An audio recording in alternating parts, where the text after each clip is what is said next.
মাত্র 1 কাপ গুঁড়ো দুধ আর একটা ডিম দিয়ে 15টা রসমালাই, ভাবা যায়? আর একদমই নরম তুলতুলে। এই রসমালাই বানালে কিন্তু আপনার আর দোকান থেকে রসমালাই কিনে খেতে হবে না। এখানে আমি রসমালাই বানানোর জন্য নিয়ে নিয়েছি 1 কাপ গুঁড়ো দুধ। আর গুঁড়ো দুধটার মধ্যে এখন দিয়ে দিব একটা ডিম। ডিমটাকে আমি ভালোভাবে একটু ফেটিয়ে নিয়েছি।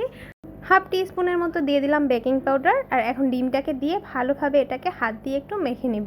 1 কাপ গুঁড়ো দুধের সাথে একটা ডিমই কিন্তু যথেষ্ট। এই যে মাখার পর কিন্তু দেখতে এমনটা হবে। তবে এটা কিন্তু একটু সময় রেখে দিলে একদম সেট হয়ে যাবে। হাতে কিন্তু অনেকটা লেগে আছে, এ পর্যায়ে আমি এই যে রেখে দিয়ে হাতটা ধুয়ে পরিষ্কার করে এখন তেল দিয়ে নিয়েছি। রসমালাই বানানো যে এতটা ইজি, এই রেসিপিটা ট্রাই না করলে কিন্তু বুঝবেন না।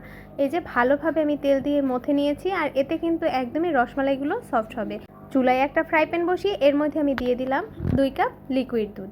আর লিকুইড দুধটা কিন্তু দিয়ে আমি চুলায় জাল করে নিচ্ছি। আর এর মধ্যে দিয়ে দেবো একটা এলাচ, 2 চামচ চিনি দিয়ে দিয়েছিলাম, তবে পরবর্তীতে কিন্তু চিনিটা আমি ক্যারামেল করে দিয়েছি। এতে কালারটা খুবই চমৎকার এসেছে। রসমালাইগুলোকে আমি গোল গোল করে সামান্য একটু চ্যাপ্টা করে বানিয়ে নিয়েছি, তবে সাইজগুলো কিন্তু একদমই ছোট, কারণ দুধের মধ্যে দেওয়ার পর এটা ফুলে ডাবল হয়ে যাবে। দুধের শিরাটা যখনই বলক চলে আসবে, এ পর্যায়ে আমি এই যে রসমালাইগুলো দিয়ে দিচ্ছি। এরপর ঢাকনা দিয়ে 10 মিনিটের জন্য জাল করে নিয়েছিলাম। এরপর 1 ঘন্টার জন্য রেখে দিয়েছিলাম। এই যে আমার রসমালাইগুলো তৈরি হয়ে গেছে, আর খুব সুন্দর একটা ফ্লেভার আসছে এলাচ দেওয়ার জন্য। তাছাড়া আমি চিনিটা ক্যারামেল করে দিয়েছিলাম, যার জন্য কিন্তু মালাইয়ের কালারটা দেখতে খুবই চমৎকার হয়েছে।